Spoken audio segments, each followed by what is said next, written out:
எஃப்ஐஆரில் Varadarajan FIR நீங்கள் எடுத்து பார்த்தீங்கன்னா உயர்நீதிமன்ற நீதிபதி திரு செந்தில்குமார் அவர்களை பற்றி அவதூறாக எழுதியவர்களின் பதிவுகள் எல்லாம் அதில் இருக்குது.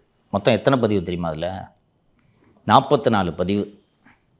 அதில் கைது செய்யப்பட வேண்டிய சில பதிவுகள் இருக்கிறது. கண்ணாமுன்னாண்டு எழுதியிருக்காங்க சில பேர். அந்த 44 பதிவுகளில் கைது செய்யப்பட்டது வரதராஜன் மட்டும்தான் தெரியுமா? இன்னொன்று, அவர் வரதராஜன் பீயிங் போலீஸ் ஆஃபீஸர், அவர் என்ன அப்யூசிவாக பேசிட போகிறாரு ஜட்ஜை பற்றி? வாய்ப்பே இல்லை இல்லையா? ஆனால் கண்ணம் ரொம்ப மோசமாலாம் எழுதியிருக்காங்க. அதெல்லாம் நானே சொல்கிறேன், இது வழக்கு பதிவு செய்யணும்.